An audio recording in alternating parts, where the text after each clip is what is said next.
Hello guys, welcome to JK exam cracker. It's me your mentor Vikas Das. तो guys, इस video के part first में हमने 35 क्वेश्चन का एक सेट केमिस्ट्री का जो chapter metals and non metals पे बेस्ड था वो हमने फिनिश करा है।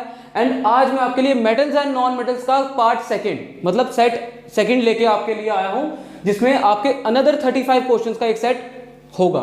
ठीक है, तो आप देख सकते हो कि 36 से 70 क्वेश्चंस होंगे इस सेट में, और बारी बारी में आपको एक एक करके आपको सारे क्वेश्चन को एक्सप्लेन्ड वर्जन आपको बता दूंगा। ठीक है गाइस, तो आइए स्टार्ट करते हैं बिना टाइम वेस्ट करे। चलो जी, सबसे पहला क्वेश्चन हमारे पास आ गया कि a non electronic conductor is, कहता है इसमें से कौन सा एक नॉन इलेक्ट्रॉनिक कंडक्टर है। नॉन इलेक्ट्रॉनिक कंडक्टर वो कंडक्टर होता है जो इलेक्ट्रॉन्स की मदद से नहीं कंडक्शन करता, जो आयंस की मदद से कंडक्शन करता है। ठीक है, सबसे पहले आपको नॉन इलेक्ट्रॉनिक कंडक्टर पता होना चाहिए। Non electronic conductor is a type of conductor जो अब दो तरीके के कंडक्टर होते हैं। फर्स्ट वन वो जो इलेक्ट्रॉन्स की मदद से इलेक्ट्रिसिटी कंडक्ट करते हैं, ठीक है, और एक वो होते हैं जो इलेक्ट्रिसिटी की कंडक्शन आयंस की हेल्प से करते हैं। तो नॉन इलेक्ट्रॉनिक जो हो गए वो इलेक्ट्रॉन्स की मदद से नहीं करते, ये आयंस की मदद से करते हैं इलेक्ट्रॉन्स की कंडक्शन या इलेक्ट्रिसिटी की कंडक्शन। ठीक है, मतलब इलेक्ट्रिसिटी जब पास होता है इनमें से तो ये आयनिक फॉर्म में रह के इलेक्ट्रिसिटी पास करेंगे नॉन इलेक्ट्रॉनिक जो है। अब आप देख लो इसमें से कौन सा जो ऑप्शन है वो आयंस फॉर्मेशन में सबसे वैल्यूएबल है हमारे लिए, सबसे अच्छा आयंस बना सकता है। अब देखो आयरन है, आयरन Fe नंबर 26, ठीक है, तो आयरन इलेक्ट्रॉन्स लूज कर सकता है, जो इलेक्ट्रॉन्स है वो लूज करके ये इलेक्ट्रिसिटी कंडक्ट करता है। कार्बन आ गया, गैस कार्बन का एलिमेंट ऑप्शन 6। अब कार्बन भी जो है वो इलेक्ट्रॉन्स लेके या दे के इलेक्ट्रिसिटी कंडक्ट कर सकता है। Copper sulphate option number 3, copper sulphate, थोड़ा कॉपर सल्फेट को देखना, कॉपर सल्फेट, ठीक है जी। कॉपर सल्फेट देखो, कॉपर सल्फेट का पुत्र जी फॉर्मूला है CuSO4। अब अगर मैं आपको कॉपर सल्फेट का बताऊं कि कॉपर सल्फेट जो है वो ब्रेक डाउन होके क्या ये आयंस देगा कि ये इलेक्ट्रॉन्स देगा, तो इसका जवाब बहुत सारे बच्चों को पहले से पता होगा। तो ये बच्चों आयंस देता है, ये बनाएगा Cu2 पॉजिटिव आयन और ये बनाएगा SO4 2 नेगेटिव आयन। अब ये इस आयंस की वजह से इलेक्ट्रिसिटी कंडक्शन करेगा, ये जो आयंस है इसकी इलेक्ट्रिसिटी कंडक्शन में हेल्प करेंगे। तो यहां पर अगर आप नॉन इलेक्ट्रॉनिक कंडक्टर की बात करोगे, अब मरकरी देख लो, Hg सिंबल, अनदर मेटल है, ये इलेक्ट्रॉन्स लूज करना पसंद करता है, तो ये इलेक्ट्रॉन्स लूज करके कंडक्शन करेगा। तो अगर क्वेश्चन नंबर 36 की बात की जाए, इसका जो अप्रोप्रिएट और राइट आंसर बनता है दैट इज CuSO4, क्योंकि आपको मैंने बता दिया कि ये आयंस की मदद से इलेक्ट्रिसिटी कंडक्शन करेंगे। अच्छा जी, नेक्स्ट क्वेश्चन की तरफ आते हैं। Which of the following metals has least melting point, कहता है इसमें से सबसे कम मेल्टिंग पॉइंट किसका है। अब सबसे कम मेल्टिंग पॉइंट उसका होगा जो इजीली सॉलिड से लिक्विड स्टेट में ट्रांसफर हो सकता है या चेंज कर सकता है अपनी स्टेट को, और बहुत कम टेम्परेचर में अगर कर रहा होगा सॉलिड से लिक्विड स्टेट में कन्वर्जन, तो उसका मेल्टिंग पॉइंट बहुत कम है और वो ऑप्शन राइट हो जाएगा। अब देखो, अब गोल्ड तो बहुत हाई टेम्परेचर में बर्न करोगे तब जाके पिघलता है, सिल्वर का भी सेम है, कॉपर का भी सेम है, मरकरी रूम टेम्परेचर पे भी लिक्विड होता है। मतलब अगर मरकरी कुछ -डिग्री सेल्सियस पे अगर सॉलिड होगा तो ये रूम टेम्परेचर पे आके बहुत कम टेम्परेचर में मेल्ट हो जाएगा, क्योंकि नॉर्मल इतने से कम टेम्परेचर में तो मरकरी लिक्विड है। तो इसका मतलब ये है कि मरकरी इस क्वेश्चन का राइट आंसर बनता है मेरे अकॉर्डिंग। ठीक है, तो आई होप आपको ये समझ आ रहा हो। फर्स्ट 2 क्वेश्चंस बहुत ही ज्यादा बुनियादी और बहुत इजी क्वेश्चंस थे। नेक्स्ट क्वेश्चन की तरफ आओ पुत्र जी। चलो बच्चों, ठीक है, तो नेक्स्ट क्वेश्चन आप रीड कर सकते हो, बोर्ड पे आपके सामने आ चुका है। And the question is which element behaves chemically both has metal and non metal. कहता है इस ऑप्शंस में से जितने भी ऑप्शन दे रखे हैं इनमें कौन सा ऑप्शन जो है जो मेटल और नॉन मेटल दोनों की तरह बिहेव करता है। अब सबसे पहली बात, वो एलिमेंट जो मेटल और नॉन मेटल दोनों बिहेव करेंगे they are termed as metalloids. ये हमने फर्स्ट सेट में एक आधा क्वेश्चन देखा था इसका, तो आप देख सकते हो मेटलॉइड्स बोलते हैं उसको। और मेटलॉइड्स की ना कुछ सिलेक्टिव एग्जांपल्स हैं, 4-5 मैं आपको बता देता हूं।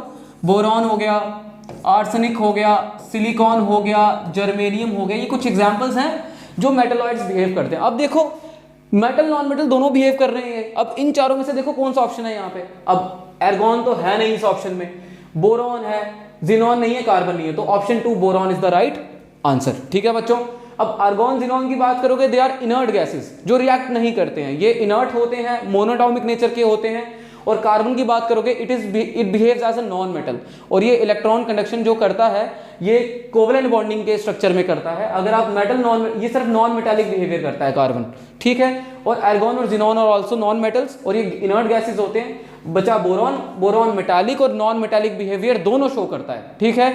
तो इसको हम क्या बोलते हैं, मेटलॉइड्स, ठीक है बच्चों। Next question, question number 39, which of the following elements is obtained from seaweeds, seaweeds, ठीक है। सीवीड्स के ऊपर सवाल है, कहता है इसमें से कौन सा एलिमेंट ऐसा है जिसको आप सीवीड से लेते हो। अब 4 ऑप्शन है हमारे पास, आयोडीन, वैनेडियम, एर्गॉन और सल्फर। अब ये आंसर बताने से पहले कुछ आपको थ्योरी पार्ट बता देता हूं आपको, ताकि आपको थोड़ा समझ आए। अब सीवीड्स क्या होते हैं, अगर आप देखोगे ओशन होता है ना, ओशन जो रिवर्स होता है, ये जो सीज होती हैं, उसके किनारे में ना कुछ मार्शी लैंड्स होते हैं। अब उसके किनारे में कुछ मार्शी लैंड्स होंगे, उसके ऊपर ना कुछ घास वगैरह उगी होती है, ठीक है। तो उनको हम बोलते हैं सीवीड्स। क्या बोलते हैं उनको, सीवीड्स। अब बहुत सारे रिसर्चर्स ने ये देखा कि सीवीड्स को जब बर्न किया जाए, इसको जब जलाया जाए, सीवीड्स को जब बर्न किया जाए, इसको जब जलाया जाएगा, तो उस केस में क्या बनता है, एशिस बनती है। क्या बनती है, एशिस बनती है, राख बन जाती है। और वो राख को जब फिल्टरेट किया जाए, तो इसमें से इन्होंने देखा कि एक एलिमेंट जो बहुत ही एसेंशियल है ह्यूमन बॉडी के लिए, वो एलिमेंट इसमें से निकल रहा है, and that element is none other than the answer of the question. This element is termed as iodine. तो इन्होंने देखा कि इसमें से आयोडीन निकल रही है, और सीवीड एक इंपॉर्टेंट जरिया बन गया आयोडीन के लिए। नमक के केस में भी ये आयोडीन सीवीड्स के थ्रू ही हम यूटिलाइज करते हैं। तो इस क्वेश्चन का राइट आंसर है ऑप्शन 1, आयोडीन, ठीक है। सिंबल आई होता है आयोडीन का, थोड़ा नोटिस करना है इसको। नेक्स्ट क्वेश्चन पे आ जाओ बच्चों, क्वेश्चन नंबर 40 पे आ जाओ। अच्छा, तो क्वेश्चन नंबर 40 है, heavy metals got their name because compare to other atoms they have. कहता है हैवी मेटल को हैवी मेटल इसीलिए बोलते हैं क्योंकि उनमें दूसरे एटम से ये चीजें, इन 4 ऑप्शन में से कोई एक ऑप्शन बहुत ज्यादा होता है, ठीक है। अब देखो हैवी मेटल वो एटम होते हैं, अब देखो मैं आपको हैवी मेटल्स थोड़े बताता हूं। एक होते हैं लाइटर मेटल्स, एक होते हैं हैवी मेटल्स। हैवी मेटल्स होते हैं जिनका एटॉमिक मास बहुत ज्यादा होता है, जिनका क्या होता है, एटॉमिक मास बहुत ज्यादा होता है, ठीक है। और लाइटर मेटल्स होते हैं जिनका एटॉमिक मास बहुत ज्यादा कम होता है। तो हैवी मेटल्स वो मेटल्स होते हैं जिनका एटॉमिक मास बहुत ज्यादा होता है, और लाइटर मेटल्स वो होते हैं जिनका एटॉमिक मास बहुत कम होता है, ठीक है। तो अगर मैं यहां पर देखूं कि ऑप्शंस में कि हैवी मेटल क्यों बोला जा रहा है, तो यहां पर 4 ऑप्शंस हैं। Option 1 is higher densities, option 2 is higher atomic masses, option 3 is higher atomic numbers, and option 4 is higher atomic radii. तो यहां पर जो आंसर सही बनता है मेरे हिसाब से, वो बनता है हायर एटॉमिक मासेस, ऑप्शन 2। क्योंकि जो भारी इसलिए बोल रहे हैं क्योंकि उसके अंदर जो प्रोटॉन्स और न्यूट्रॉन्स का मास है वो ज्यादा है। और इसमें क्या होता है कि बाकी एटम से एटॉमिक मास का वेरी करने का मतलब है क्या है कि नंबर ऑफ प्रोटॉन और नंबर ऑफ न्यूट्रॉन्स का जो नंबर है वो क्या होगा, वो मोर होगा। इसी वजह से इसको हैवी मेटल बोला जाता है, ठीक है। आई होप कि आपको ये समझ आया हो। Then question number 41, question number 41 states that purification by the means of electricity is called. अब देखो purification by the means of electricity, अब प्यूरिफिकेशन किसकी हो रही है वो ऑप्शंस देके पता चलेगा। स्लगिंग, इलेक्ट्रोलिटिक, रिफाइनिंग, स्मेल्टिंग और लीचिंग। चलो ठीक है, ये मेटल्स की प्यूरिफिकेशन की बात कर रहे हैं क्योंकि ये चारों के चारों प्रोसेसेस मेटल्स के केस में यूज होते हैं। इंपॉर्टेंट मेटल्स को जब प्यूरिफाई करना होता है तो बहुत ये चारों के चारों प्रोसेस लगते हैं। इसके अलावा बहुत सारे प्रोसेस हैं, calcination is there, roasting is there, and you can study also zone refining, ठीक है। आप बहुत सारी चीजें पढ़ सकते हो। तो हमें सवाल जो है कि पूछा जा रहा है कि इन चारों ऑप्शन में कौन सा ऐसा ऑप्शन है जो प्यूरिफिकेशन मेटल्स की तो करता है पर इलेक्ट्रिसिटी की मदद से करता है। अब देखो स्लगिंग, इलेक्ट्रोलिटिक, रिफाइनिंग। अगर आपको क्वेश्चन ना भी आता हो ना, तो आपको मैं बता रहा हूं कि आंसर कैसे फाइंड आउट करोगे आप। अगर आपको ये क्वेश्चन ना आता हो तो क्या करोगे, जैसे आप देखोगे कि स्लगिंग, इलेक्ट्रोलिटिक, रिफाइनिंग में एक वर्ड आ रहा है इलेक्ट्रोलिटिक। इलेक्ट्रोलिटिक का मतलब होता है bye the means of electricity, ठीक है। तो इस क्वेश्चन का आंसर ऑप्शन नंबर 2 होएगा मेरे हिसाब से। और इलेक्ट्रोलिटिक रिफाइनिंग होती किस केस में आपको बता देता हूं, जब बहुत ही ज्यादा हाई रिएक्टिव मेटल्स होते हैं। और इलेक्ट्रोलिटिक रिफाइनिंग सबसे अच्छी अगर आप देखोगे तो कॉपर की होती है। अगर किसी को ये डिटेल में पढ़ना है तो क्लास 10th की एनसीईआरटी में चैप्टर का नाम है metal non metals and the topic is called metallurgy. उसमें हाई रिएक्टिव मेटल्स के लिए क्या कहते हैं कि इलेक्ट्रोलिटिक रिफाइनिंग का टॉपिक वहां पर दिया गया है हमें, ठीक है। तो इलेक्ट्रोलिटिक रिफाइनिंग एक ऐसा प्रोसेस है जो इलेक्ट्रिसिटी की हेल्प से प्यूरिफिकेशन ऑफ मेटल्स करता है। और कौन से मेटल्स, हाई रिएक्टिविटी वाले मेटल्स। थोड़ा सा इसको भी याद रखना, क्या पता घुमा के पूछ लिया जाए। चलो जी नेक्स्ट क्वेश्चन की तरफ आओ। क्वेश्चन नंबर 42 इज सेइंग कि the soft silvery metallic element which ionizes easily when heated और exposed to light and is present in atomic clocks is. अब दो पार्ट्स में क्वेश्चन पूछा गया है। सबसे पहला पूछ रहा है कि इन चारों ऑप्शन में कौन सा ऐसा ऑप्शन है जो हीट और लाइट की प्रेजेंस में इजीली आयोनाइज हो जाता है या आयंस में कन्वर्ट हो जाता है। मतलब इलेक्ट्रॉन्स या तो दे देगा या तो ले लेगा, जिसकी वजह से या तो ये कैटायन बन जाएगा पॉजिटिवली चार्ज या तो एनायन बन जाएगा नेगेटिवली चार्ज। तो इसमें से कौन सा ऑप्शन, पार्ट फर्स्ट तो ये पूछा गया। दूसरा पार्ट पूछा गया कि इसका यूजेज एटॉमिक क्लॉक्स में भी होता है, एटॉमिक क्लॉक्स में भी इस मेटल का यूज है। अब देखो आयनाइज की अगर बात की जाए तो सीरियम आयनाइज होकर Ce2 पॉजिटिव चार्ज बनाता है, सीरियम Ce2 पॉजिटिव चार्ज बनाता है, सीजियम का सिंबल है Cs, ये भी 2 पॉजिटिव चार्ज बनाता है, कैल्शियम का सिंबल है Ca, ये भी 2 पॉजिटिव चार्ज बनाता है बच्चों, और कैलिफोर्नियम इज Cf बोलते हैं कैलिफोर्नियम को, ये भी 2 पॉजिटिव चार्ज बनाता है। चार्ज तो सारे ही बना रहे हैं। अब हीट और लाइट की प्रेजेंस में बना रहे कि नहीं ये बात अलग है, लेकिन चार्ज सारे बनाते हैं, ठीक है। और सारे मेटल्स हैं तो 2-2 इलेक्ट्रॉन डोनेट करके 2 पॉजिटिव चार्ज सारे बना रहे हैं। अब हमें जवाब कहां से मिलेगा, सेकंड पार्ट से, कि एटॉमिक क्लॉक्स में कौन सा यूज है।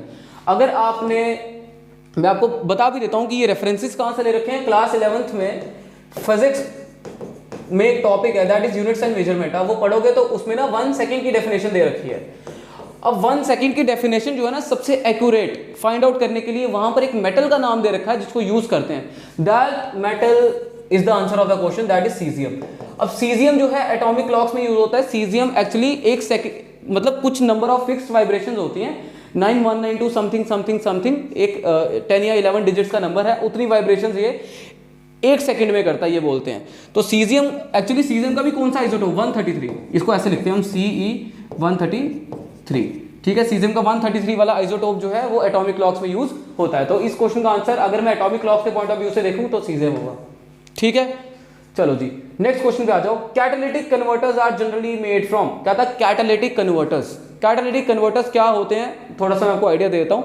एक्चुअली क्या होता है कि जब रिएक्शंस हो रही होती हैं उसमें हमें ना रिएक्शन को स्पीड अप करने के लिए या उसकी स्पीड डिक्रीज करने के लिए हमें कोई एक ऐसा एलिमेंट या कोई ऐसा कंपाउंड या कोई ऐसा मिनरल या कोई मेटल, कोई भी ऐसी चीज हमें डालनी पड़ती है जिसकी वजह से वो उस रिएक्शन की स्पीड या तो बढ़ जाए या तो घट जाए, ऑल्टरनेट पाथ प्रोवाइड करके।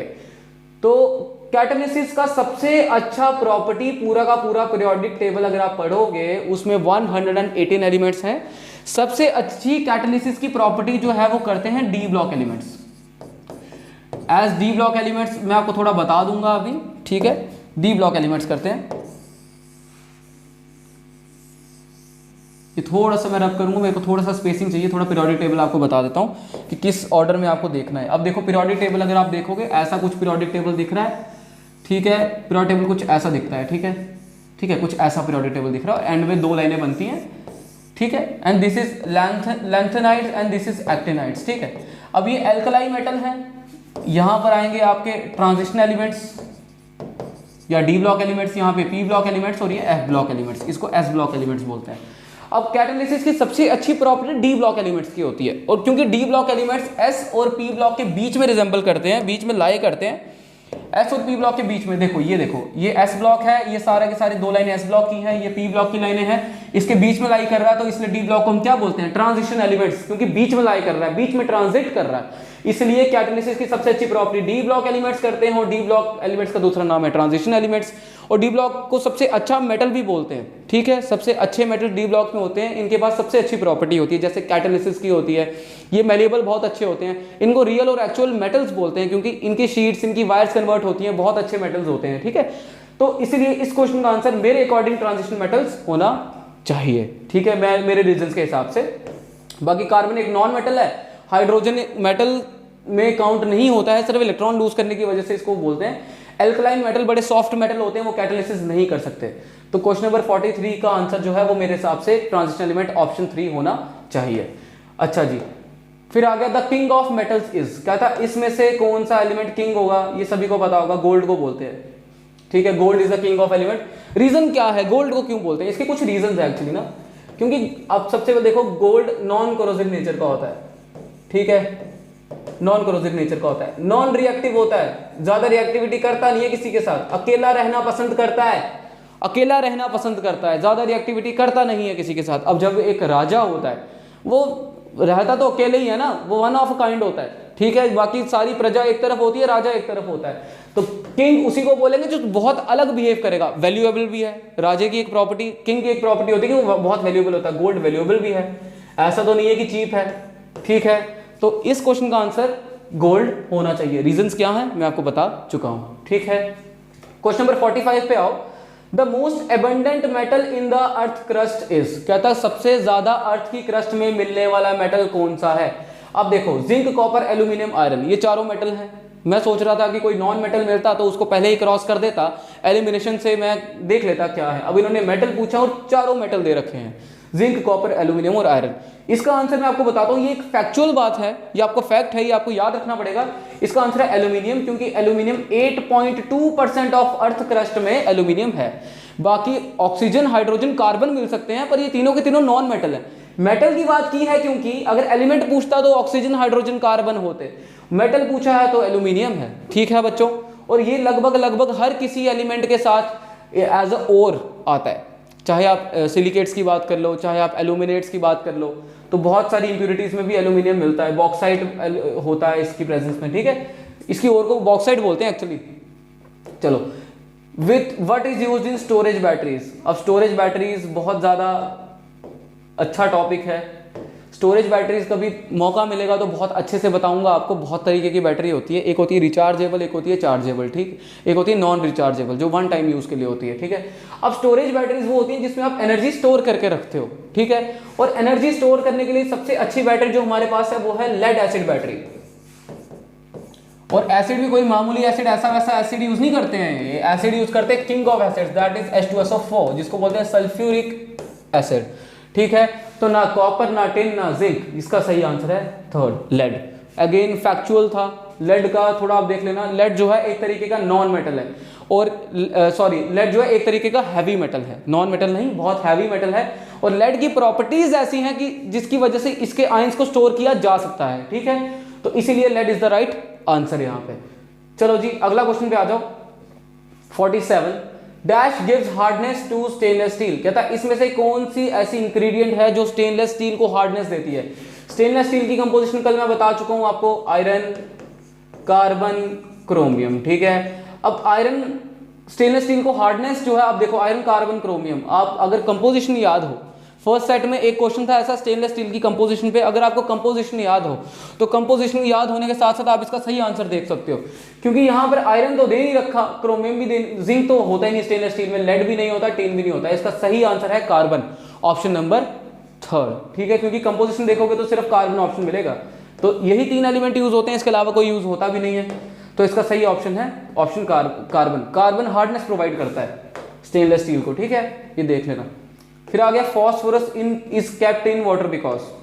अब फर्स्ट लेक्चर में भी ये क्वेश्चन था, मेरे को याद है थोड़ा सा, मैंने वो थोड़ा नरेट किया था आपको कि फॉस्फोरस को ना वाटर में स्टोर किया जाता है क्योंकि ये ना बहुत आसानी से जलता है, ठीक है। इसको वाटर में स्टोर किया जाता है। एक्चुअली में क्या होता है कि वाटर वेसल्स लेते हैं हम, इसमें ना बॉटल्स होती हैं एक्चुअली वाटर, तो इसके अंदर ना हम फॉस्फोरस स्टोर करके रख देते हैं, फॉस्फोरस हम स्टोर करके रख देते हैं। अब फॉस्फोरस जो है वाटर के केस में रिएक्टिविटी नहीं करता है, क्यों?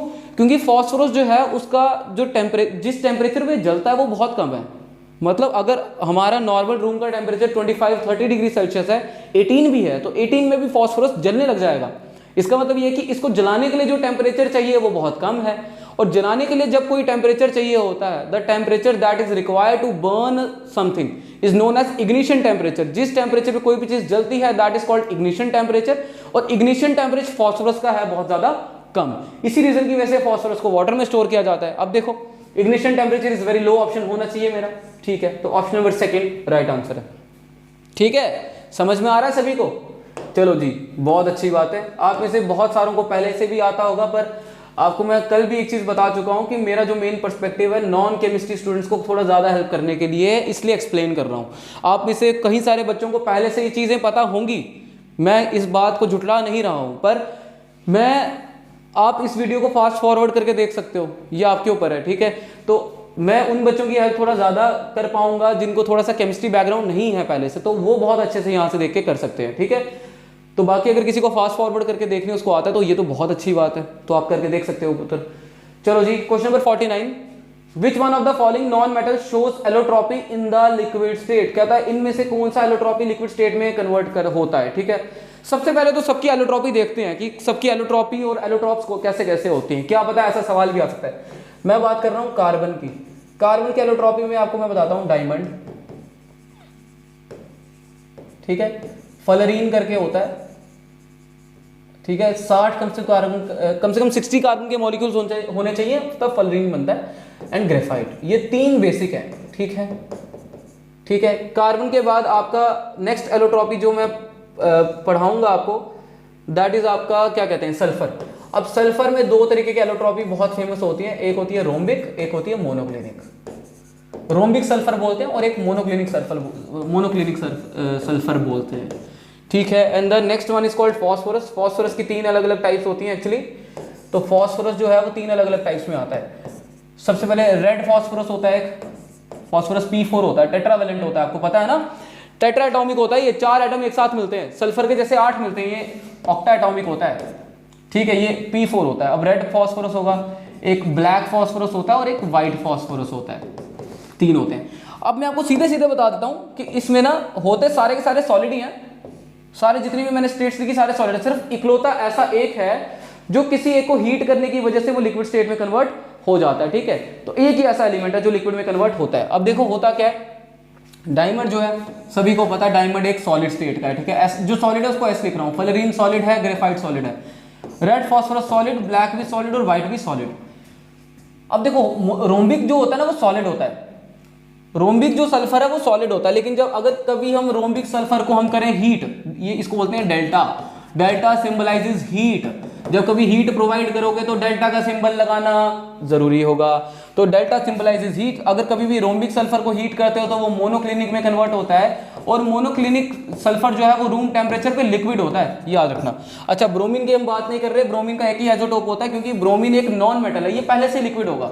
हमें बोला कि वो मेटल, ऐसा भी पढ़ सकते हो कि वो मेटल जो है वो सॉलिड होगा लेकिन उसके एलोट्रॉप्स लिक्विड होंगे, समझ रहे हो। ब्रोमीन खुद ही लिक्विड है, इसकी कोई फॉर्म नहीं होती, इसकी एक ही एलोट्रॉपी होती है, वो भी लिक्विड होती है, तो ये लिक्विड से लिक्विड होता है। ये खास कोई एसेंशियल ध्यान हमारा नहीं जाएगा इस पे, हमारा ध्यान जाएगा सिर्फ और सिर्फ इस कॉन्सेप्ट पे कि रोम्बिक सल्फर जो है उसको हीट प्रोवाइड करो तो मोनोक्लिनिक बनेगा।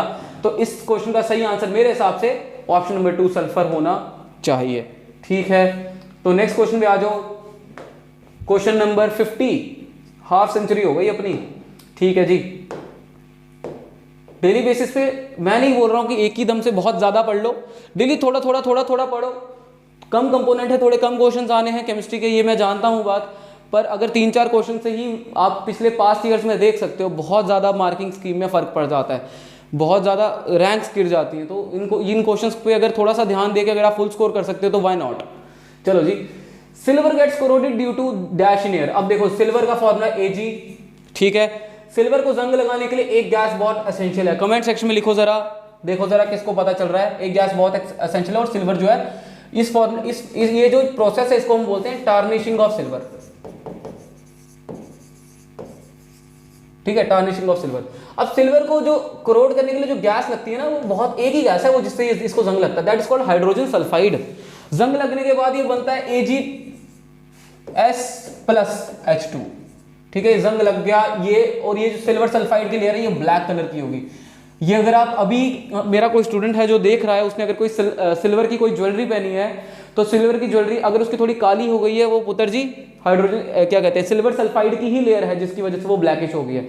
मैं दिखा तो नहीं पाऊंगा पर मैंने एक रिंग पहनी है वो भी थोड़ा ब्लैकिश हो गई है, सिल्वर सल्फाइड लेयर है ब्लैक कलर की जो उसको जो, और ये लेयर जो है शाइनी अपीयरेंस कम करती है, डल कर देती है थोड़ा सा ना।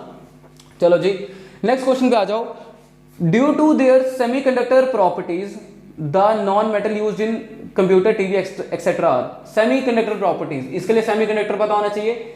Semiconductor silicon, boron, arsenic, germanium, these are all called semiconductors जो बहुत अच्छा सेमीकंडक्शन करते हैं, ठीक है। तो अब सेमीकंडक्टर तो एक ही है। अब देखो कार्बन ये नॉन मेटल है भाई साहब, ब्रोमीन ये नॉन मेटल है भाई साहब, फ्लोरीन दे दीजिए नॉन मेटल है, और सिलिकॉन सेमीकंडक्टर है, तो option number third is the right answer.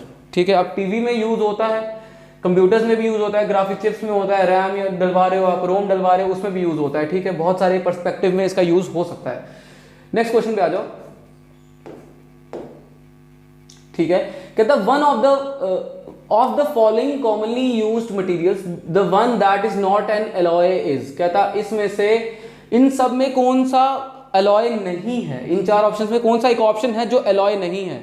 जिसने मेरा कल का लेक्चर फॉलो किया हो, आज का अभी तक बिना रुके देखा हो, उसको पता लग गया होगा कि स्टील एक एलॉय है, स्टेनलेस स्टील होता है, आयरन, कार्बन और क्रोमियम का। ठीक है, ब्रास जो है ये भी एक एलॉय है। ठीक है, कॉपर, जिंक, ब्रॉन्ज भी एक एलॉय है, कॉपर, टिन होता है एसएन। ठीक है, और कॉपर एक एलिमेंट है, तो option number 4 is the right answer. ठीक है, तो ऑप्शन नंबर 4 राइट आंसर है मेरे हिसाब से यहाँ पे। चलो जी, क्वेश्चन नंबर 53 पे आ जाओ। Bronze is an alloy of, अभी मैंने ब्रॉन्ज का बताया आपको, कॉपर और टिन, तो इसका option answer number 1 copper and tin. ठीक है, ये तो डायरेक्ट याद रखने वाला था, याद रख लो, ब्रास का याद रख लो, ब्रॉन्ज का याद रख लो। ठीक है, स्टेनलेस स्टील याद रख लो, ये 3-4 आप याद रख लो, बहुत काम आ जाएंगे। अच्छा जी, कह रहा cinnabar is an ore of.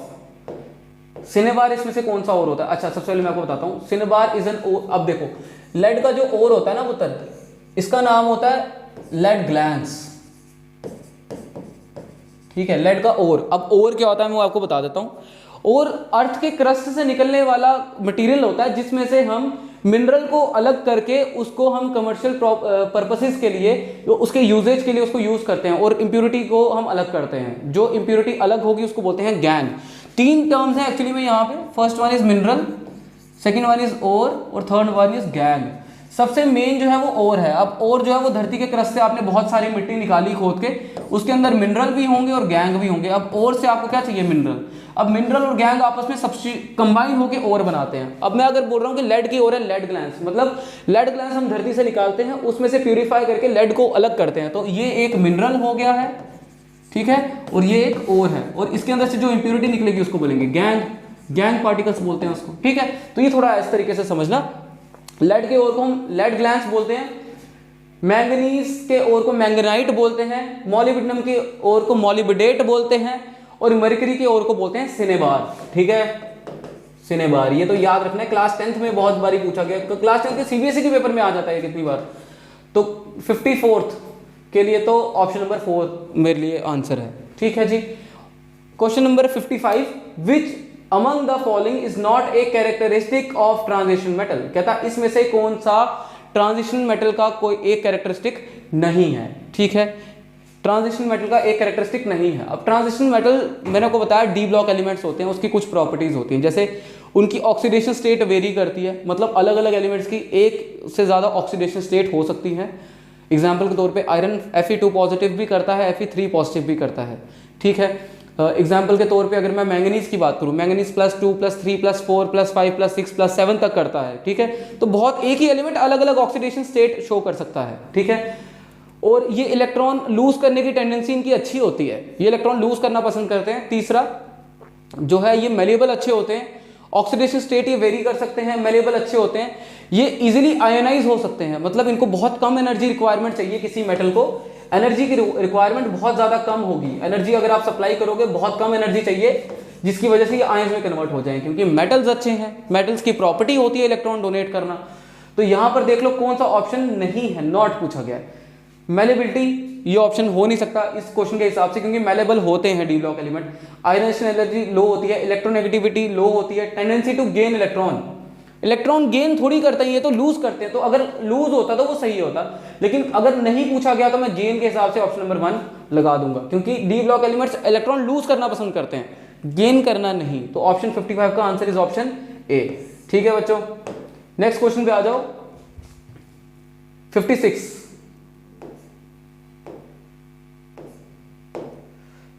Question read करो।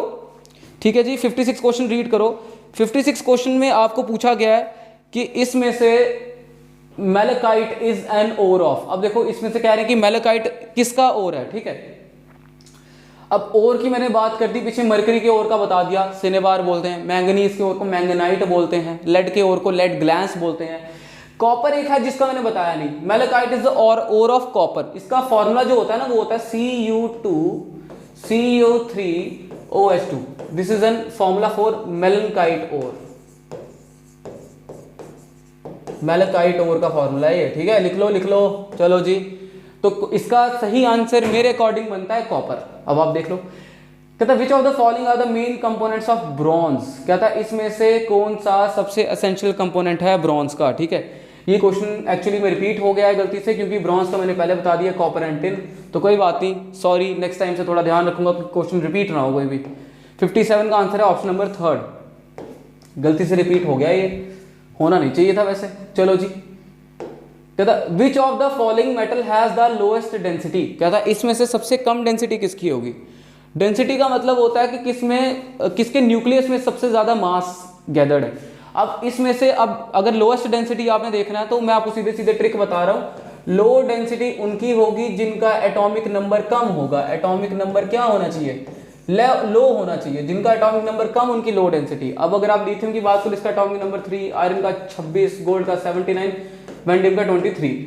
ये मेरे को याद है, मेरे को पीरियोडिक टेबल पूरा याद है, इसलिए मुझे याद है, पर आपको आइडिया तो होगा ही ना कि पहले 20 में लिथियम आता है तीसरे नंबर पे, तो लिथियम से ऊपर हाइड्रोजन, हीलियम। अगर किसी को नंबर याद ना हो तो वो क्या करेगा, लिथियम ऑप्शन था यहाँ पे, था, आपको पहले 10 एलिमेंट या 20 एलिमेंट याद होंगे, hydrogen, helium, lithium, beryllium, boron, carbon, है ना, इस तरीके से आपको याद होंगे।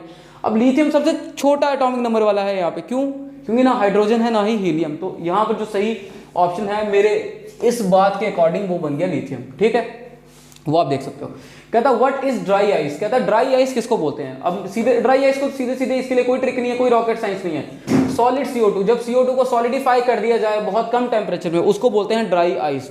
तो यहाँ पे CO2 का मतलब कार्बन डाइऑक्साइड, तो ऑप्शन नंबर 59 का जो आंसर है बच्चों वो बनेगा answer number 1, that is solid CO2, ठीक है जी। 59th क्वेश्चन भी अपना हो गया है।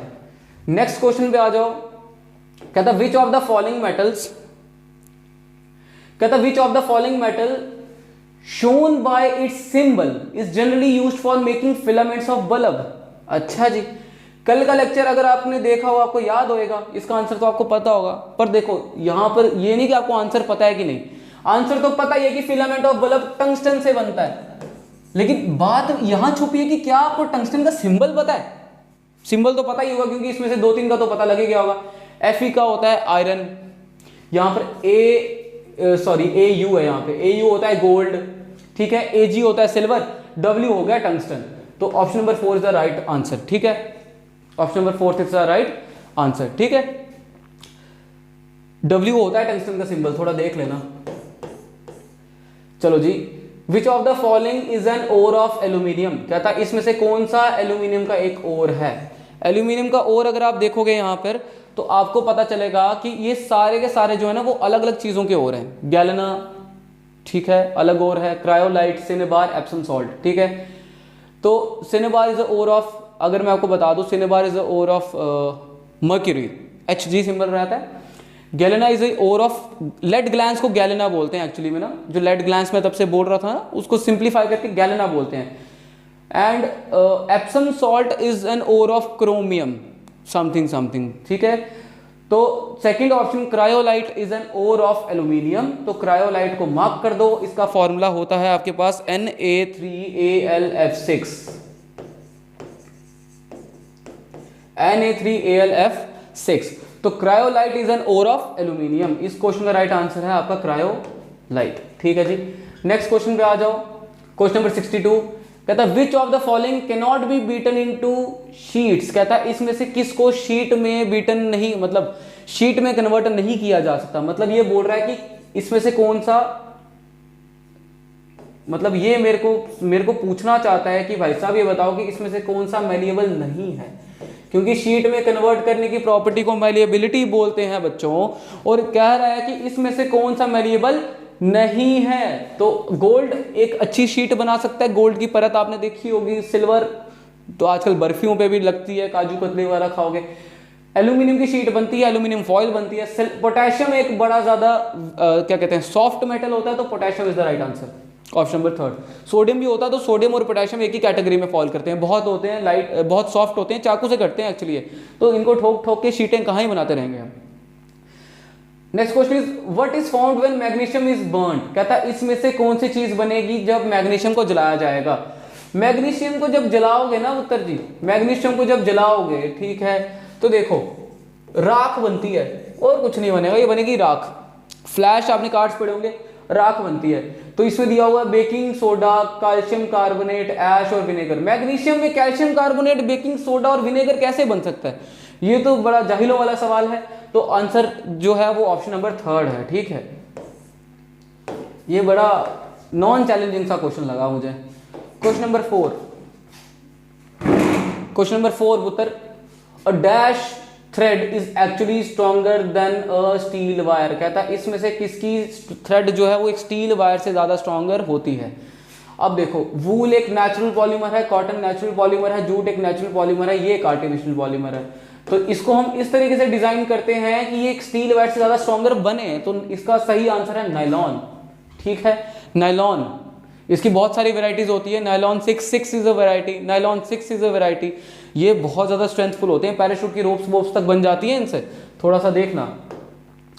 नेक्स्ट क्वेश्चन आ गया था, process of depositing a layer of any desired metal on another metal by the means of electricity. कहता इलेक्ट्रिसिटी के माध्यम से अगर किसी भी दूसरे एलिमेंट पे मेरे को अपनी मनपसंद का एलिमेंट की कोटिंग उसके ऊपर करनी है, तो मैं इसमें से कौन से मीडियम का, कौन से प्रोसेस का यूज कर सकता हूं। ऑप्शन 4 इज क्रिस्टलाइजेशन, क्रिस्टल्स में कन्वर्ट करके प्यूरिफिकेशन में आता है, ये प्यूरिफिकेशन का काम है क्रिस्टलाइजेशन, ठीक है। रस्टिंग, जंग लगना होता है, जंग लग तो खुद ही लगता है, जंग में मैं चाहूंगा थोड़ी जंग लग जाए। फिर आ जाएगा गैल्वेनाइजेशन, गैल्वेनाइजेशन और इलेक्ट्रोप्लेटिंग में आंसर हो सकता है। गैल्वेनाइजेशन ऑप्शन क्यों नहीं है, मैं बता देता हूं कि गैल्वेनाइजेशन में मैंने बताया था कि मोल्टन जिंक को पिघला के हम करते हैं। मोल्टन जिंक को पिघलाते हैं, उसके अंदर जो मेटल को हमने प्रोटेक्ट करना होता है उसके अंदर डिप किया, बाहर निकाला, सुखाया, अब उसके ऊपर जिंक की लेयर आ जाती है। इलेक्ट्रिसिटी से करने वाला काम इलेक्ट्रोप्लेटिंग है भाई साहब। तो क्वेश्चन नंबर 65 का आंसर है बच्चों इलेक्ट्रोप्लेटिंग, ठीक है जी। नेक्स्ट क्वेश्चन पे आ जाओ, क्वेश्चन नंबर 66 बच्चों, विच one of the following is not A ferrous mineral. कहता है इसमें से कौन सा एक फेरस मिनरल नहीं है, मतलब इसमें आयरन नहीं होना चाहिए। अब मैं बताता हूं, फेरस मिनरल क्रोमियम के ओर में, निकल के ओर में, एल्यूमिनियम के ओर में, क्या कहते हैं, मैंगनीज के ओर में, आयरन के खुद के ओर में। तो इन सारे एलिमेंट्स में आयरन तो प्रेजेंट है जितना मेरे को पता है। अब उसके अलावा देखो आयरन के ओर में तो आयरन होगा, मैंगनीज का ओर मैंने यहाँ नाम लिखा है, बिल्कुल आयरन होगा, क्रोमाइड्स में भी आयरन होता है। तो इसका ऑप्शन है option number 4, none of the above, ठीक है। तो option number 4 is the right answer, ठीक है जी। क्वेश्चन नंबर 67 देखो, which of the following method is suitable for preventing and iron frying pan from rusting. कहता है जंग से बचाने के लिए एक आयरन के फ्राइंग पैन को, जिसपे आप फ्राई करते हो कोई भी चीजें, उसको जंग से बचाने के लिए इन चारों में से कौन सा मेथड यूज किया जाएगा। और ये 4 ऑप्शन पढ़ के आपको आंसर जो है वो सेकंड सेट ऑफ ऑप्शंस में मिलेंगे। थोड़ा सा होता है चैलेंजिंग, पर देखते हैं ये क्वेश्चन कितना चैलेंजिंग हो सकता है हमारे लिए। सबसे पहला बाय एनोडाइजिंग। एनोडाइजिंग का मतलब होता है कि हम क्या करते हैं कि हम एल्यूमिनियम की लेयर एक चढ़ा देते हैं, एल्यूमिनियम की परत चढ़ा देते हैं किसी मेटल पे इलेक्ट्रिसिटी की मदद से, तो वो एनोडाइज हो जाता है और वो रस्टिंग नहीं हो सकती। तो ये मेथड यूज किया जा सकता है। पेंट अप्लाई किया जा सकता है, क्योंकि पेंट की वजह से भी रस्टिंग को बचाया जा सकता है। जिंक की कोटिंग चढ़ाना, इसको बोलते हैं गैल्वेनाइजेशन, ये भी यूज हो सकता है। ऑल ऑफ दीज, मतलब ये तीनों यूज हो सकते हैं। ऑल ऑफ दीज मेरे हिसाब से राइट आंसर है ऑप्शन नंबर 4। अगर आप देखोगे तो ऑप्शन नंबर 4 मतलब ये वाला ऑप्शन है। और ये वाला ऑप्शन कहां पे है, यहाँ पे 1 2, ये चौथे नंबर पे, चौथे नंबर पे IV लिखा है, IV को 4 बोलते हैं, ठीक है। रोमन नंबर्स में, कंफ्यूज मत होना। तो ये सारे ऑप्शन यूज हो सकते हैं, इसीलिए option number 4 is the right answer. चलो जी नेक्स्ट क्वेश्चन में जा रहे हैं हम। कुछ लास्ट के 2-3 क्वेश्चंस पे आ गए हैं, थोड़ा सा सब्र रख लो अभी। और an amalgam of metal has which other element. कहता है एमेल्गम क्या होता है। सबसे पहले एमेल्गम देख लो क्या होता है। एमेल्गम एक्चुअली में कुछ नहीं होता है, एमेल्गम एक्चुअली में मरकरी के सॉल्ट्स होते हैं।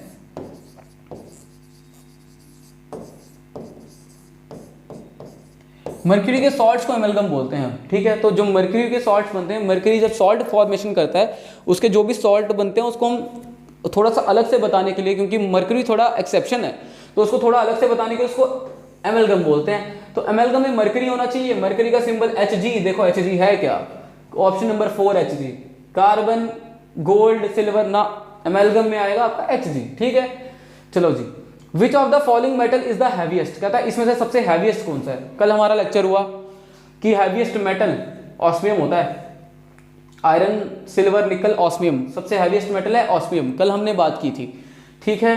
थोड़ा सा देख लेना, 69 क्वेश्चन हो गए जी। नेक्स्ट क्वेश्चन पे आ जाएंगे बच्चों, last question, have some patience, अच्छे से खत्म करेंगे। देखते हैं, which metal remains in liquid form at room temperature, कहता है इसमें से कौन सा मेटल जो है वो रूम टेम्परेचर पे लिक्विड होगा। मेरे को लगता नहीं है कि जवाब देने की जरूरत है। रूम टेम्परेचर पे इकलौता एक ही मेटल है जो लिक्विड होता है, दैट इज मरकरी, ठीक है, mercury. Option 2 is the right answer. Hg symbol होता है मरकरी का, इसके सॉल्ट को एमलगम बोलते हैं। मरकरी के ऊपर थोड़े सवाल थे आज मैंने देखा।